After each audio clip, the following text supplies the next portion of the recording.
Selamat datang di channel kami. Di sini kami akan membawa Anda menjelajahi cerita-cerita menarik dan penuh misteri dari berbagai penjuru dunia. Bersiaplah untuk merasakan ketegangan dan keajaiban dalam setiap kisah yang kami sajikan.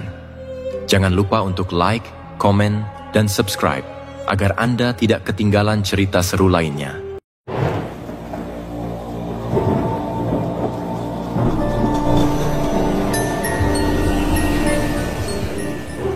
Mari kita mulai petualangan kita hari ini. Di sebuah sudut kota kecil yang tak banyak dikenal, ada sebuah warung bakso dan soto yang selalu ramai dikunjungi. Bukan hanya karena kelezatan rasanya, tapi karena rahasia kelam yang tersimpan di baliknya. Warung itu, milik Andi dan Ratna, tampak seperti usaha biasa di siang hari. Namun saat malam tiba, cerita-cerita menyeramkan mulai bermunculan. Pocong, makhluk yang mengerikan, menjadi bagian dari kehidupan mereka, sebuah pesugihan yang mengubah segalanya. Tapi pertanyaannya, seberapa jauh seseorang akan bertahan dalam kegelapan demi sebuah kesuksesan? Dan apa yang harus dikorbankan agar warung itu tetap berdiri? Ini bukan hanya tentang makanan. Ini adalah cerita tentang pengorbanan, teror, dan sebuah pilihan yang harus dibuat. Sebelum kita lanjutkan kisahnya, kami ingin mendengar dari kalian. Tulis di kolom komentar dari mana kalian berasal dan kisah mistis apa yang pernah terjadi di sana, agar nanti bisa kita bahas di video-video selanjutnya.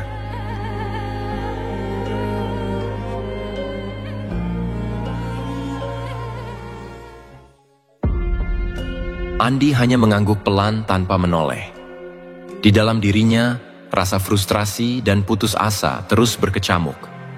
Usaha yang ia jalani dengan penuh harapan ini tidak kunjung memberikan hasil. Pendapatan warung tidak cukup untuk menutup biaya operasional, apalagi membayar cicilan utang yang terus menumpuk sejak ia memutuskan membuka warung ini. Mungkin kita harus menambahkan menu lain atau mencoba diskon lagi? Tanya Ratna dengan nada cemas. Ia sudah beberapa kali mengusulkan ide-ide untuk menarik pelanggan, tapi tak ada yang benar-benar berhasil. Andi menarik napas panjang. Sudah kita coba semuanya, tapi tetap saja warung ini selalu sepi. Ia menutup wajahnya dengan tangan, mencoba menahan rasa frustrasi yang mulai memuncak. Aku tidak tahu harus melakukan apa lagi, Ratna. Ratna duduk di bangku kayu yang berderit pelan, lalu menatap suaminya dengan penuh simpati. Ia tahu betapa keras Andi telah bekerja untuk warung ini, namun hasilnya selalu mengecewakan. Mereka tak punya banyak pilihan lagi, dan kondisi keuangan semakin mendesak. Namun Ratna selalu optimis. Baginya, selama mereka berusaha, suatu hari keberuntungan pasti akan datang. Namun malam itu berbeda. Andi tidak bisa tidur. Ia memandangi langit-langit kamar dengan perasaan gelisah yang terus menggerogoti dirinya. Desakan untuk menemukan solusi membuat pikirannya melayang ke percakapan yang pernah ia dengar beberapa hari yang lalu di warung tetangga.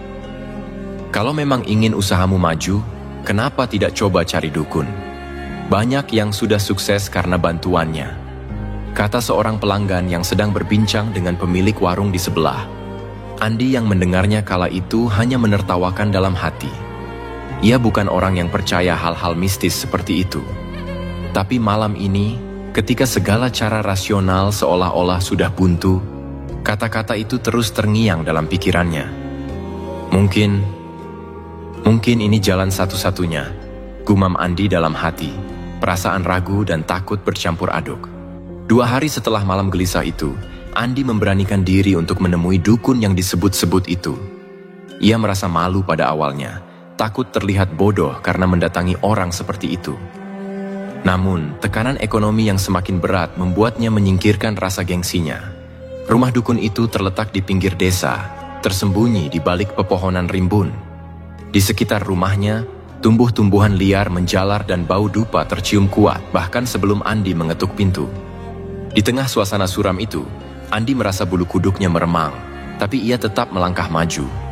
Pintu kayu tua itu terbuka perlahan, memperlihatkan seorang lelaki tua dengan wajah keriput yang dihiasi tatapan tajam. "Kau sudah datang," kata dukun itu tanpa menunggu Andi berbicara. Andi terdiam, mencoba mencerna kata-kata dukun itu. "Bagaimana Anda tahu saya akan datang?" tanya Andi. Meski sebenarnya ia sudah mulai memahami bahwa orang di depannya ini bukanlah orang biasa. "Saya tahu banyak hal, anak muda," jawab dukun itu sambil tersenyum tipis.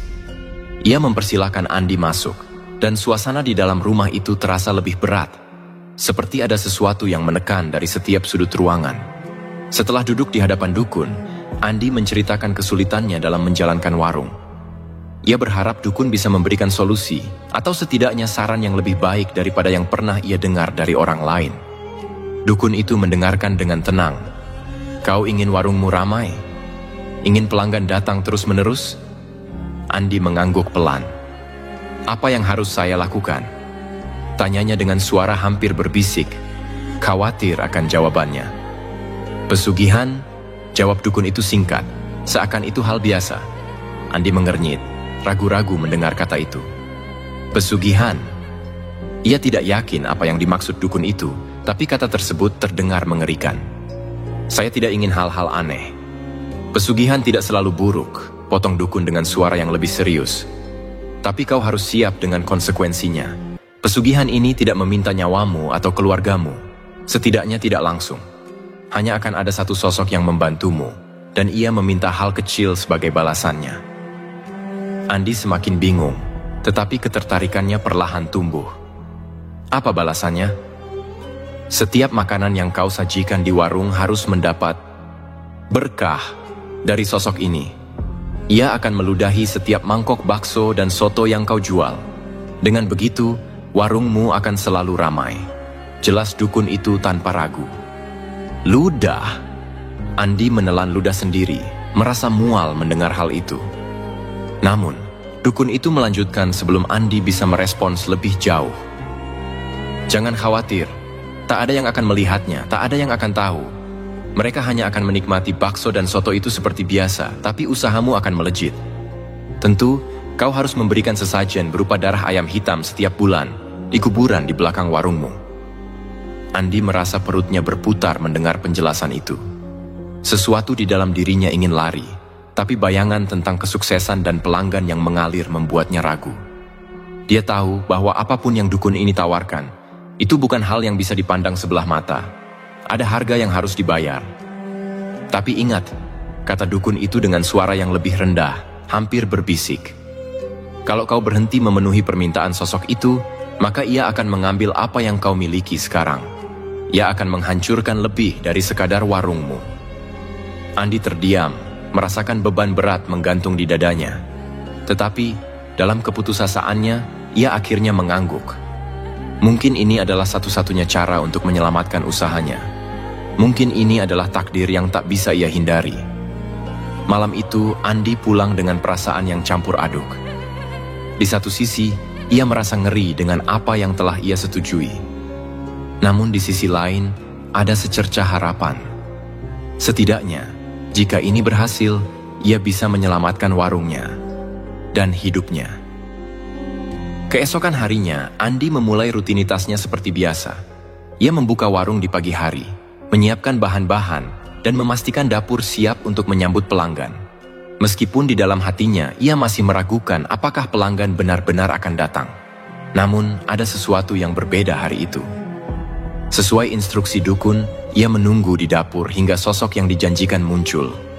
Dan benar saja, ketika matahari mulai terbenam, pocong itu datang. Pocong itu tampak mengerikan. Matanya hitam legam dengan noda darah di sekelilingnya, wajahnya pucat, dan kain kafan yang membungkus tubuhnya kotor oleh tanah kuburan. Namun yang paling mengerikan adalah mulutnya yang bergetar, seolah-olah bersiap untuk meludahi mangkok-mangkok yang disiapkan Andi. Andi berdiri di sudut dapur, tidak bisa berbuat apa-apa selain menonton dengan perasaan mual. Pocong itu mendekati mangkok-mangkok bakso, membuka mulutnya, dan dari sana keluar cairan hitam pekat yang jatuh ke dalam mangkok-mangkok itu. Andi merasa ingin muntah, tetapi ia tahu bahwa ini adalah bagian dari perjanjiannya. Ketika proses itu selesai, pocong menghilang begitu saja, meninggalkan dapur dalam keheningan yang mencekam. Andi berdiri di tempatnya selama beberapa saat, mencoba menenangkan dirinya sebelum akhirnya membawa mangkok-mangkok bakso itu ke depan. Dan keajaiban terjadi. Beberapa menit kemudian, pelanggan mulai berdatangan. Mula-mula hanya 1 atau 2 orang, tetapi menjelang malam, warungnya penuh sesak. Andi tidak percaya dengan apa yang dilihatnya. Pelanggan-pelanggan yang biasanya lewat begitu saja kini duduk dengan lahap memakan bakso dan soto yang disajikan. Ratna yang membantu di warung pun tampak bingung, namun ia senang melihat warung akhirnya ramai. "Ini luar biasa, mereka semua datang begitu saja," seru Ratna dengan senyuman lebar. Namun di dalam hati, Andi tahu ada sesuatu yang jauh lebih kelam yang terjadi di balik kesuksesan ini. Malam itu, untuk pertama kalinya dalam berbulan-bulan, Andi merasakan uang mengalir ke kantongnya. Warung mereka ramai hingga malam, dan Andi serta Ratna bekerja tanpa henti. Namun Andi tidak bisa mengabaikan kenyataan bahwa setiap mangkok bakso yang dijual adalah hasil dari ludah pocong. Ludah yang hanya ia tahu dan lihat sendiri. Setelah pelanggan terakhir pergi, Andi duduk di bangku kayu sambil terengah-engah. Tubuhnya lelah, tetapi pikirannya jauh lebih berat. Ia mendapatkan apa yang diinginkannya, tetapi dengan harga yang mulai terasa sangat mahal. Malam setelah warung penuh sesak dengan pelanggan, Andi dan Ratna pulang ke rumah dengan kelelahan. Bagi Ratna, kesuksesan ini adalah hal yang membahagiakan.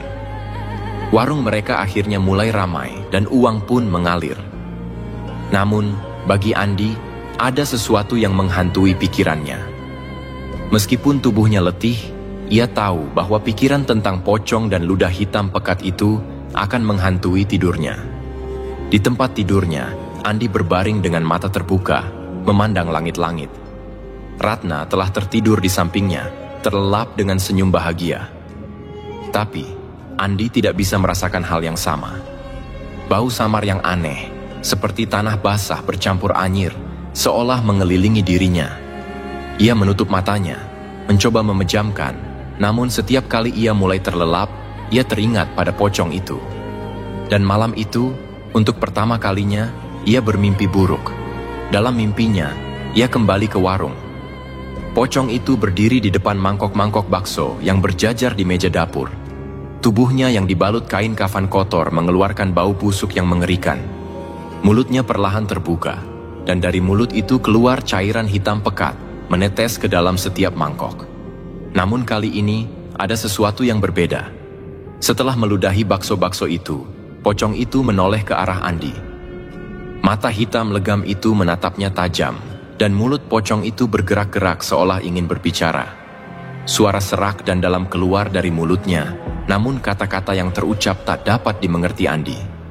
Pocong itu terus mendekat, dan semakin dekat pocong itu, semakin berat napas Andi. Saat pocong itu berada tepat di depannya, Andi mencoba berteriak, namun suaranya tak keluar. Tiba-tiba, tangan pocong yang dibalut kain kafan kotor itu mengulurkan diri ke arah Andi, mencengkeram lehernya dengan erat. Rasa dingin menjalar di seluruh tubuhnya, membuatnya tak mampu bergerak. Mata pocong itu membesar, dan mulutnya kembali terbuka lebar, meneteskan cairan hitam pekat ke wajah Andi.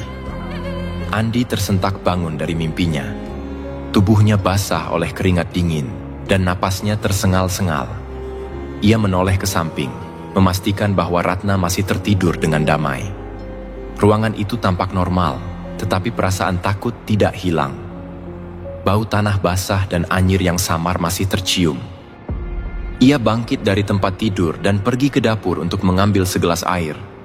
Saat ia menyalakan keran, perasaannya belum juga tenang. Tatapannya melayang ke arah jendela dapur, dan di luar sana, ia melihat sesuatu yang bergerak di antara pepohonan. Bayangan hitam itu melintas cepat, menghilang dalam gelap. Andi menutup tirai dengan tangan gemetar. Pikirannya dipenuhi dengan bayangan pocong itu. Mungkinkah ini pertanda buruk? Atau hanya efek dari kesepakatannya dengan dukun itu? Esok paginya, Andi mencoba untuk tidak memikirkan mimpinya. Ia kembali membuka warung seperti biasa, dan pelanggan terus berdatangan. Namun, ada yang berbeda dengan pelanggan-pelanggan itu. Mereka tampak pucat, dengan tatapan kosong saat makan. Beberapa dari mereka bahkan tidak berbicara sepatah kata pun.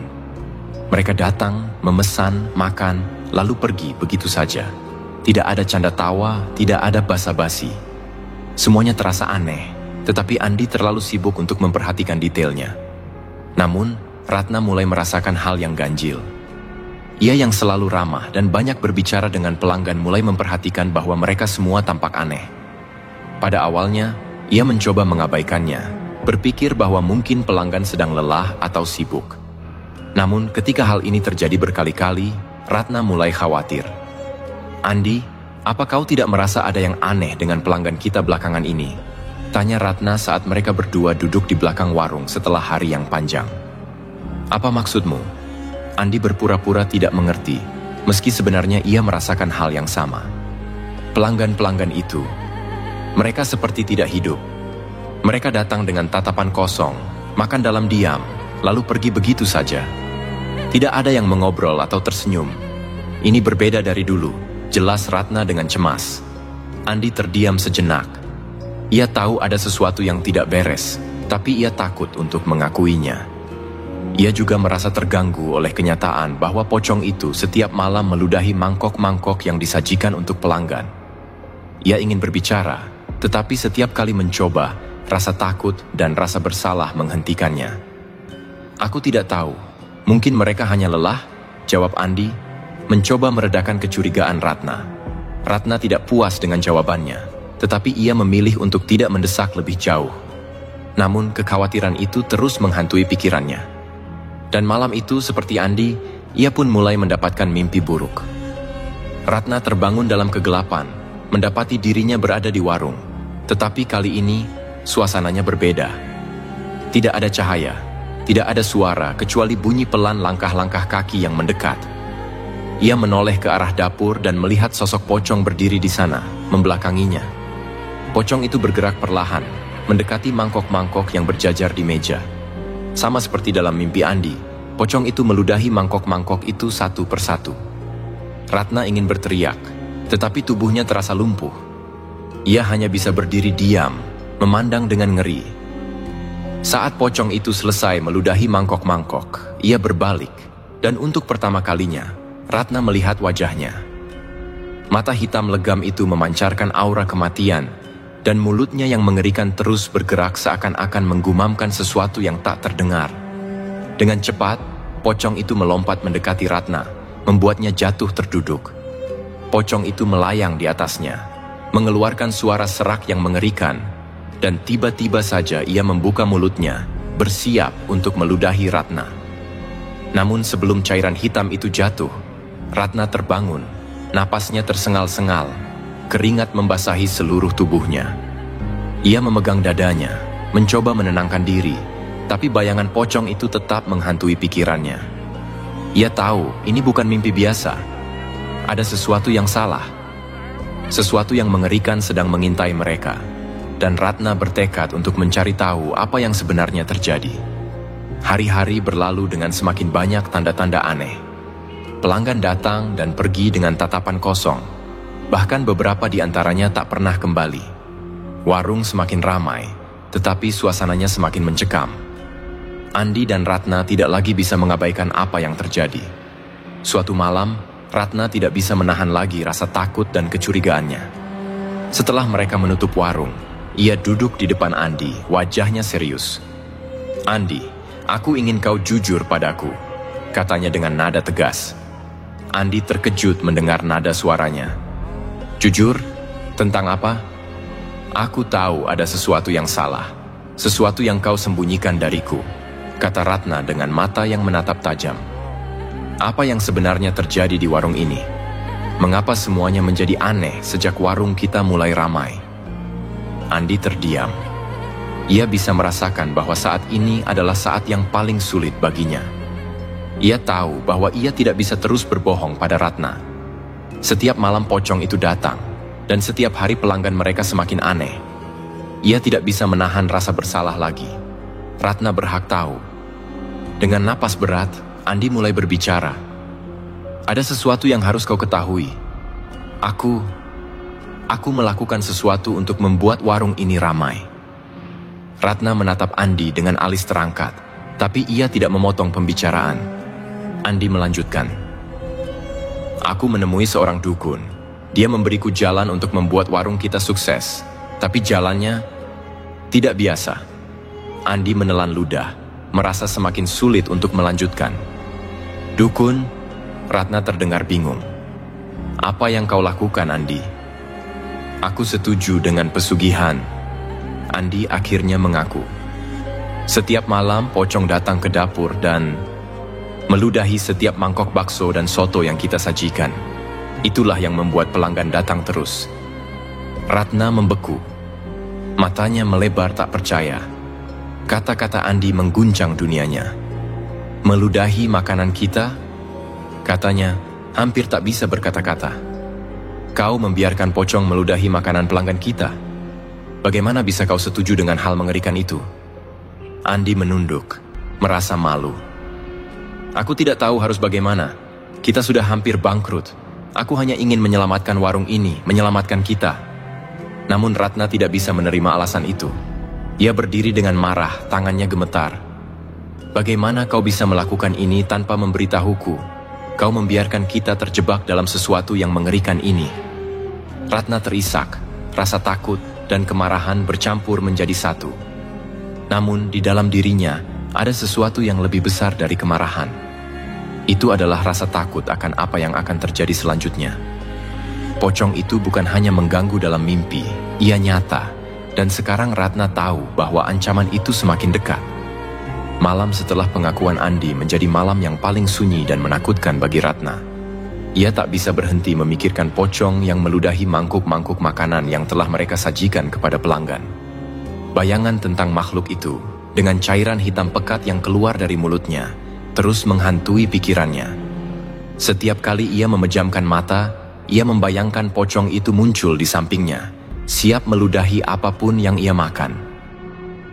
Ratna merasa mual. Ia memikirkan semua pelanggan yang tak tahu apa-apa, dan dengan lahap memakan bakso dan soto yang telah diberkati oleh pocong itu. Lebih dari sekadar rasa takut, ada perasaan jijik dan bersalah yang tak tertahankan. Ia tahu mereka harus melakukan sesuatu. Mereka harus menghentikan semua ini. Namun Andi berbeda. Meskipun merasa bersalah, ia tak bisa menutupi fakta bahwa warung mereka telah sukses luar biasa. Keuntungan terus mengalir, dan tekanan finansial yang selama ini menghantui mereka perlahan-lahan menghilang. Setiap hari, lebih banyak pelanggan datang. Dan meskipun Andi tahu dari mana kesuksesan ini berasal, bagian dirinya yang egois enggan menghentikan pesugihan itu. "Apa kita benar-benar harus menghentikannya?" tanya Andi dengan nada ragu saat mereka duduk di ruang tamu rumah mereka yang gelap. "Lihat hasilnya, warung kita penuh. Kita tidak lagi khawatir tentang utang." Ratna menatap Andi dengan mata marah dan penuh rasa tidak percaya. "Kau tidak serius, kan?" "Andi, ini bukan hanya tentang uang. Kau sudah bermain dengan kekuatan yang kita tidak pahami, dan lihat apa yang terjadi pada pelanggan kita. Mereka tampak seperti zombie, datang dengan tatapan kosong, memakan makanan yang dicemari pocong itu." Andi terdiam, rasa bersalah menghantamnya lagi. Namun, ia tidak tahu bagaimana cara mengakhiri perjanjian ini. "Tapi kalau kita menghentikannya, apa yang akan terjadi? Pocong itu mungkin akan marah. Dukun itu sudah memperingatkanku. Kalau kita tidak memenuhi syarat pesugihan, akan ada konsekuensinya." "Aku tidak peduli." Ratna berseru, suaranya nyaris pecah karena emosi. "Kita harus berhenti sebelum semuanya semakin buruk." Andi terdiam, tidak bisa menolak kebenaran kata-kata Ratna. Ia tahu bahwa mereka tidak bisa terus seperti ini, tetapi ketakutan akan konsekuensi dari menghentikan pesugihan itu membuatnya bimbang. Malam itu, setelah perdebatan panjang, mereka memutuskan untuk pergi menemui dukun tersebut keesokan harinya dan mencari cara untuk mengakhiri perjanjian ini. Namun, sebelum mereka bisa menjalankan rencana itu, teror baru mulai menghantui mereka. Malam itu, Ratna kembali mendapatkan mimpi buruk. Dalam mimpinya, ia berada di warung, duduk di salah satu meja dengan mangkok bakso di depannya. Warung itu gelap dan dingin, dan tak ada pelanggan lain. Suara angin mendesir di luar, membuat pintu warung berderit pelan. Ketika Ratna melihat ke dalam mangkok bakso, ia melihat sesuatu yang mengerikan. Di dasar mangkok itu, ada sesosok kepala pocong kecil yang memandangnya dengan mata hitam legam. Mulutnya terbuka lebar, siap untuk meludah. Ratna menjerit dan terbangun dengan keringat dingin membasahi tubuhnya. Namun kali ini, mimpi buruk itu tidak berakhir di sana. Ketika Ratna membuka matanya, ia merasakan sesuatu yang berbeda di kamar tidur mereka. Udara terasa berat, dan bau tanah basah serta bau anyir yang samar semakin kuat. Ia mendengarkan dengan seksama, dan suara pelan seperti langkah kaki yang diseret terdengar dari arah dapur. Ratna mengguncang Andi yang tertidur di sampingnya. Andi, bangun! Ada sesuatu di dapur!" Andi terbangun dengan bingung. Apa maksudmu?" Namun, sebelum Ratna sempat menjelaskan, terdengar suara dentingan pelan dari dapur. Seolah-olah ada sesuatu yang bergerak di sana. Andi dan Ratna saling berpandangan. Rasa takut mulai menguasai keduanya. Mereka tahu, tanpa perlu berkata apapun, bahwa ini adalah pocong yang datang. Bukan hanya untuk meludahi mangkok-mangkok bakso seperti biasanya, tetapi untuk sesuatu yang lebih. Dengan hati-hati, Andi bangkit dari tempat tidur dan berjalan menuju dapur, diikuti oleh Ratna. Pintu dapur sedikit terbuka, dan dari celah itu, Andi melihat sesuatu yang membuatnya gemetar. Pocong itu berdiri di tengah dapur. Wajahnya menatap ke arah mangkok-mangkok yang berjajar di atas meja, seperti biasanya. Namun kali ini, pocong itu tidak hanya meludah. Ia berdiri diam, tidak bergerak. Tapi aura kegelapan yang memancar dari tubuhnya membuat Andi merasa seperti ada sesuatu yang mengerikan sedang menunggu untuk terjadi. Tiba-tiba, pocong itu berbalik. Wajahnya yang pucat dan busuk memandang langsung ke arah Andi dan Ratna yang mengintip dari balik pintu. Matanya hitam legam, kosong, tapi penuh kebencian. Mulutnya terbuka, dan dari sana keluar suara serak, tidak seperti manusia. "Kau telah melanggar perjanjian." Suara itu terdengar seolah-olah datang dari dalam kubur, dingin dan penuh ancaman. Andi merasakan jantungnya berhenti. "Apa maksudmu? Kami belum melanggar apa-apa." Andi mencoba berbicara, tetapi suaranya bergetar karena takut. Namun pocong itu tidak menjawab. Ia melangkah maju mendekati Andi dan Ratna. Setiap langkah yang ia ambil membuat lantai kayu di bawahnya berderit pelan, seolah-olah berat tubuhnya menguras tenaga dari sekelilingnya. Ratna mundur, tubuhnya gemetar. "Andi, kita harus pergi dari sini," bisiknya panik. Tetapi sebelum mereka bisa bergerak lebih jauh, pocong itu tiba-tiba menghilang, seolah larut dalam kegelapan yang melingkupi dapur. Namun bau anyir dan tanah basah masih tersisa, membuat udara di sekitar mereka terasa berat dan mencekik. "Kita tidak bisa menunggu lagi," kata Ratna dengan napas terengah-engah. "Besok kita harus menghentikan ini, apapun yang terjadi." Andi mengangguk lemah. Ia tahu sekarang tidak ada jalan lain. Pocong itu tidak akan berhenti sampai mereka menebus perjanjian yang telah dilanggar, meskipun mereka belum sepenuhnya mengerti apa kesalahan mereka. Pagi berikutnya, Andi dan Ratna segera pergi menemui dukun yang pertama kali memberikan mereka pesugihan itu. Rasa takut semakin mendalam dalam hati mereka, namun mereka tahu ini adalah satu-satunya cara untuk menghentikan teror yang semakin dekat. Sesampainya di rumah dukun, suasana semakin suram. Rumah itu terasa lebih gelap dari sebelumnya, seperti telah ditinggalkan oleh waktu. Saat mereka mengetuk pintu, tidak ada jawaban.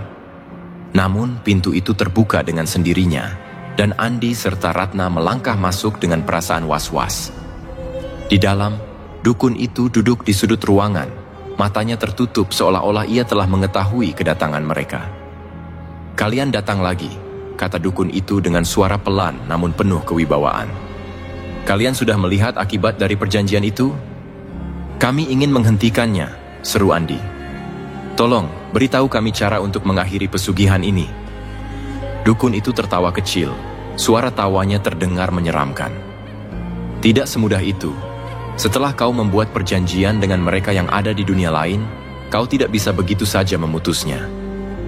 Ratna maju ke depan, memohon dengan air mata di matanya. "Tolong, kami sudah cukup menderita. Pocong itu terus menghantui kami. Kami tidak tahu lagi harus bagaimana." Dukun itu akhirnya membuka matanya. Kalian tidak bisa melarikan diri dari apa yang telah kalian mulai, tapi ada cara untuk menyelesaikannya, dengan harga yang jauh lebih besar dari yang kalian bayangkan. Andi dan Ratna saling berpandangan dengan wajah putus asa. Mereka sudah terjebak dalam lingkaran setan ini, dan jalan keluar tampaknya semakin suram. "Apa yang harus kami lakukan?" tanya Andi dengan suara gemetar. Dukun itu tersenyum tipis, tetapi tatapannya dingin. "Kalian harus memberikan korban yang lebih besar. Bukan lagi ayam hitam atau sesajen biasa. Kalian harus mengorbankan sesuatu yang bernilai bagi kalian. Sesuatu yang sangat kalian cintai." Ratna terhenyak, wajahnya pucat. "Apa maksudmu?" Dukun itu menatap mereka dalam-dalam. "Kalian harus memilih. Nyawa orang terdekat, atau warung itu tetap akan dihantui selamanya." Andi dan Ratna berdiri diam di hadapan dukun, seolah-olah dunia di sekitar mereka runtuh. Kata-kata dukun itu menggantung di udara, menekan mereka dengan beban yang tidak bisa mereka pahami. Mengorbankan sesuatu yang mereka cintai. Bagaimana mungkin mereka bisa membuat keputusan seperti itu? "Kami tidak bisa melakukan itu," kata Ratna dengan suara bergetar. Ia tidak bisa membayangkan harus mengorbankan seseorang yang mereka cintai demi menghentikan teror ini. Dukun itu tetap tenang. Tatapan matanya menembus jiwa mereka. "Kalian harus memilih, atau pocong itu tidak akan berhenti. Setiap malam, ia akan semakin dekat, dan pada akhirnya, ia akan mengambil nyawa kalian sendiri." Andi mengepalkan tangannya. Pikirannya berputar-putar dalam ketakutan dan kebingungan. "Siapa yang harus kami korbankan?" tanyanya dengan nada hampir putus asa. Dukun itu tidak menjawab langsung, tetapi Andi tahu jawaban itu sudah tergantung di benaknya. "Seseorang yang sangat kalian sayangi, darah daging kalian. Pengorbanan terbesar akan memberikan keseimbangan dan memutus perjanjian." Ratna tersentak. Air mata mulai menggenang di matanya. Mereka tidak punya anak, tapi maksud dukun itu jelas. Orang yang paling mereka sayangi adalah ibu Andi, yang telah membesarkannya dengan susah payah setelah ayahnya meninggal. Ratna sangat dekat dengan ibu mertuanya, dan Andi tahu betapa pentingnya ibunya dalam hidupnya. Ratna menggelengkan kepala dengan putus asa. "Tidak, Andi, kita tidak bisa melakukannya. Bagaimana mungkin kita mengorbankan ibu?" Tapi Andi tidak menjawab. Di dalam dirinya terjadi pergulatan besar. Ia tahu ia tidak bisa kehilangan ibunya, namun pada saat yang sama, ia merasa terjebak dalam situasi yang tak tertahankan. Teror pocong ini semakin nyata, dan setiap hari hidup mereka berada di bawah ancaman. Dukun itu berdiri dari tempat duduknya, melangkah mendekati mereka berdua. "Aku bisa memberikan waktu, namun semakin lama kalian menunda, semakin besar kekuatan pocong itu. Pertimbangkan baik-baik apa yang kalian relakan untuk keselamatan kalian sendiri." Tanpa menunggu jawaban, dukun itu berbalik dan menghilang ke dalam ruangan belakang, meninggalkan Andi dan Ratna yang terpaku dengan perasaan tak berdaya. Mereka saling menatap, masing-masing memikirkan pertanyaan yang sama. Apakah mereka harus benar-benar mengorbankan seseorang untuk mengakhiri semua ini? Malam itu, teror mencapai puncaknya. Andi dan Ratna memutuskan untuk kembali ke rumah tanpa mengambil keputusan apapun. Mereka berharap masih ada cara lain, meskipun dukun itu memperingatkan bahwa waktu mereka semakin sedikit.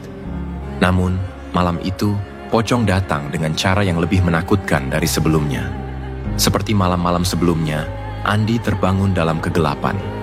Tapi kali ini, bau tanah basah jauh lebih tajam.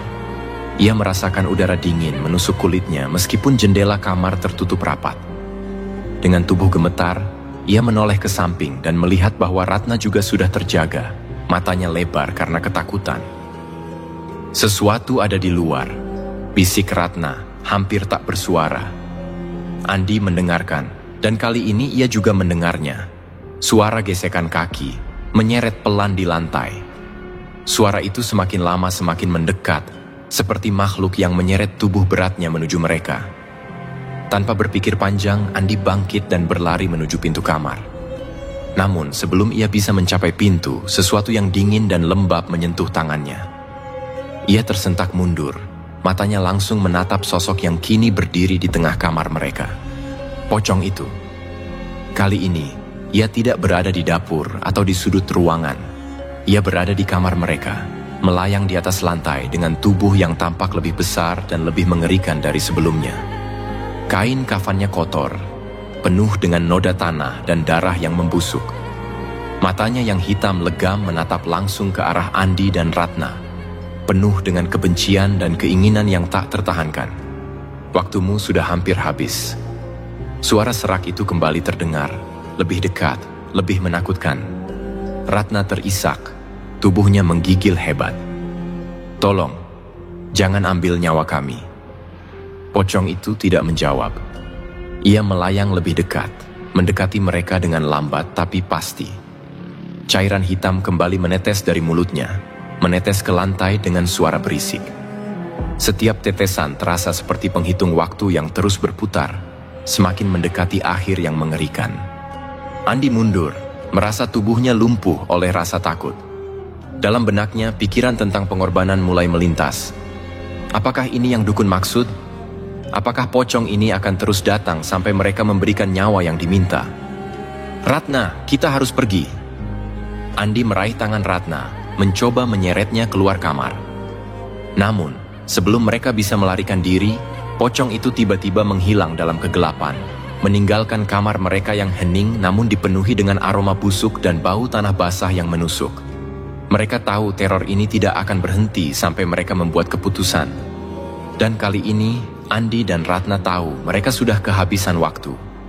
Pocong itu semakin kuat, dan semakin lama mereka menunda, semakin besar ancaman yang mereka hadapi.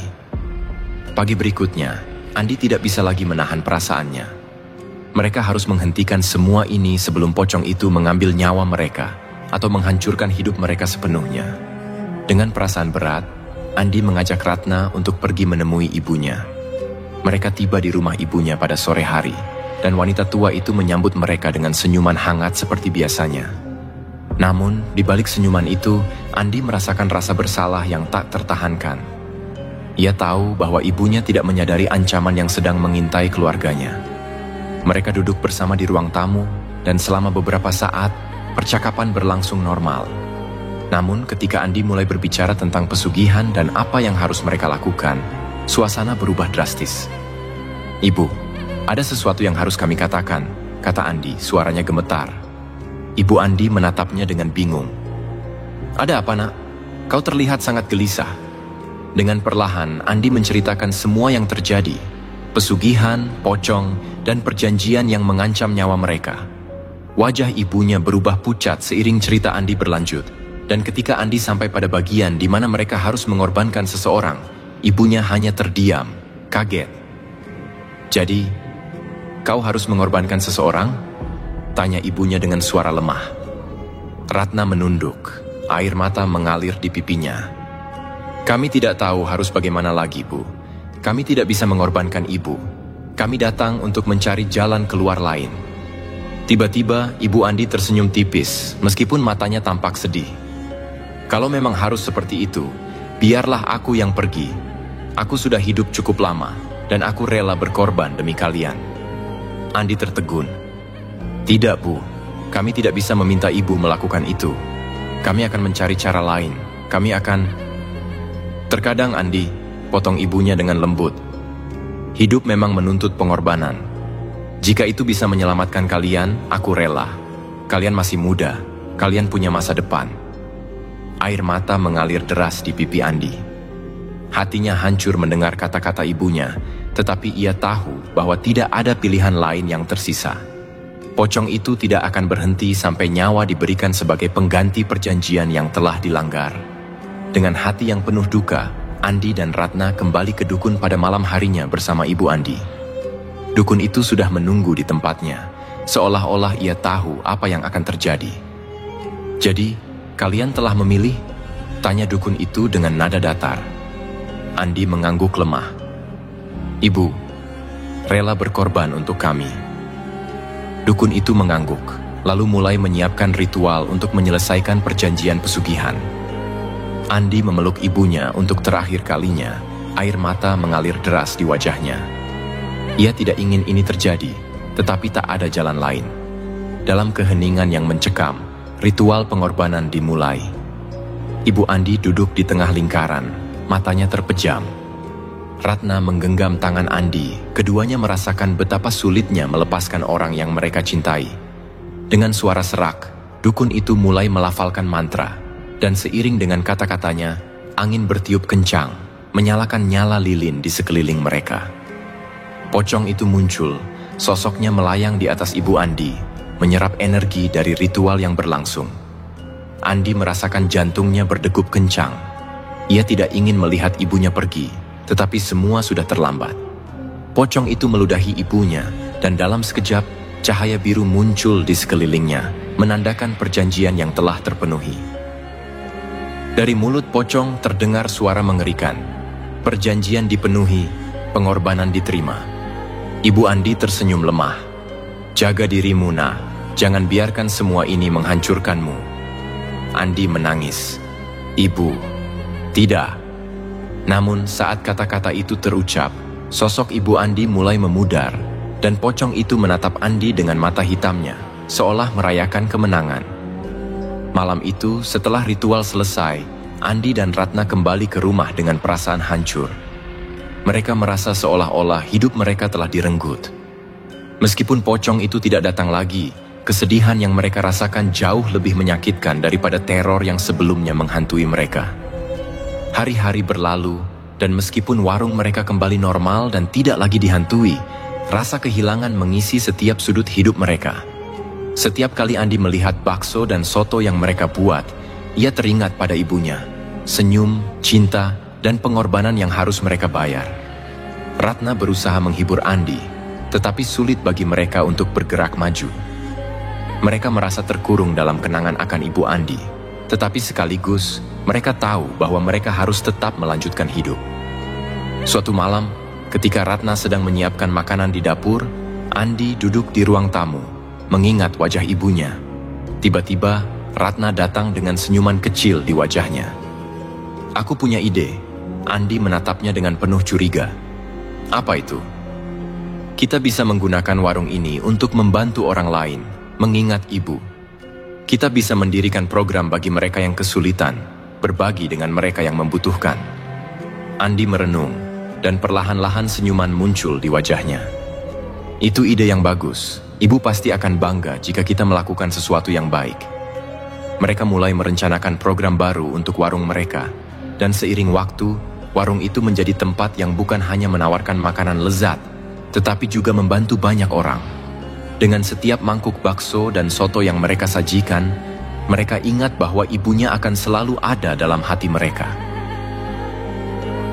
1 tahun berlalu, Andi dan Ratna kini menjalankan warung dengan cara yang berbeda. Mereka selalu mengingat ibunya dalam setiap langkah yang mereka ambil. Walaupun rasa sakit kehilangan itu tidak akan pernah hilang, mereka tahu bahwa mereka bisa meneruskan hidup dan menghormati pengorbanan yang telah dilakukan. Pada suatu malam, saat mereka melayani pelanggan, Andi melihat seorang anak kecil yang tampak kelaparan di luar warung. Dengan cepat, ia keluar untuk mendekati anak itu dan memberinya makanan. "Kau tidak perlu membayar, Nak," kata Andi sambil tersenyum. Anak kecil itu mengangguk, matanya berbinar bahagia. Saat Andi berbalik untuk kembali ke dalam warung, ia merasakan semilir angin yang membawa aroma segar. Dalam sekejap, ia merasakan kehadiran ibunya di sampingnya, seolah-olah ia memberikan restunya. Andi tersenyum, hati terasa hangat. Ia tahu, meskipun pocong itu telah pergi dan pengorbanan yang dilakukan terasa menyakitkan, mereka telah belajar untuk hidup dengan cara yang lebih berarti. Warung bakso dan soto mereka bukan hanya tentang bisnis lagi. Itu adalah cara untuk mengingat dan menghormati cinta yang telah hilang. Kegelapan yang pernah menghantui mereka perlahan-lahan menghilang, digantikan dengan harapan dan kebangkitan. Dan meskipun kenangan tentang pocong dan pengorbanan itu akan selalu ada, Andi dan Ratna bertekad untuk terus bergerak maju, dengan cinta dan semangat untuk memberi kepada orang lain, seperti yang diajarkan oleh Ibu Andi. Suatu malam, saat Andi dan Ratna menutup warung, mereka merasa tenang. Tidak ada lagi rasa takut akan pocong atau pengorbanan yang mengerikan. Dan di balik semua itu, mereka merasakan sesuatu yang lebih kuat daripada ketakutan. Cinta yang tidak akan pernah mati. Mereka berdua duduk di luar warung, menatap bintang-bintang di langit. Ratna menyalakan lilin kecil di samping mereka sebagai penghormatan untuk ibunya. Ini adalah cara kita untuk mengingatnya, kata Ratna lembut. Andi mengangguk, mengingat semua kenangan indah. Ibu akan selalu ada di sini, katanya sambil menunjuk ke hatinya. Dia adalah alasan kita melakukan semua ini. Kegelapan malam tidak lagi menakutkan mereka. Dengan keyakinan baru, Andi dan Ratna siap untuk menghadapi masa depan, membangun warung yang tidak hanya untuk diri mereka sendiri, tetapi juga untuk memberikan kembali kepada komunitas mereka. Mereka berdua tersenyum, mengingat bahwa meskipun hidup kadang penuh dengan kegelapan dan ketakutan, selalu ada cahaya harapan di ujung terowongan. Dan selama mereka bersama, mereka tahu bisa menghadapi apapun yang datang ke depan. Kisah ini mengingatkan kita bahwa segala sesuatu yang instan dan menggiurkan, seperti pesugihan, selalu membawa konsekuensi besar. Andi dan Ratna, yang awalnya hanya ingin menggapai kesuksesan dengan cara mudah, akhirnya harus membayar dengan pengorbanan yang tak terbayangkan. Kehidupan manusia penuh dengan pilihan, dan seringkali pilihan yang kita buat tidak hanya memengaruhi diri sendiri, tetapi juga orang-orang yang kita cintai. Melalui perjalanan mereka, kita belajar bahwa ketamakan dan keinginan untuk meraih sesuatu dengan cara cepat bisa menyeret kita ke dalam kegelapan yang lebih dalam. Kesuksesan sejati tidak datang dari perjanjian mistis atau cara curang, melainkan dari kerja keras, ketulusan, dan niat baik untuk berbagi dengan sesama. Pada akhirnya, Andi dan Ratna memilih untuk keluar dari lingkaran kegelapan dengan menjadikan warung mereka sebagai tempat untuk membantu orang lain. Sebuah tanda bahwa cinta dan pengorbanan yang tulus bisa membawa cahaya bahkan dalam situasi yang paling gelap. Sebuah pelajaran bagi kita semua, bahwa dalam hidup tidak ada jalan pintas untuk kesuksesan sejati. Tetaplah memilih kebaikan, karena meski jalannya sulit, itu adalah jalan yang membawa kedamaian dan kebahagiaan sejati. Terima kasih telah menyaksikan kisah ini di channel kami. Jangan lupa untuk like, subscribe, dan nyalakan lonceng notifikasi agar Anda tidak ketinggalan cerita-cerita menarik lainnya. Sampai jumpa di cerita berikutnya, dan tetaplah bijak dalam setiap langkah hidup Anda.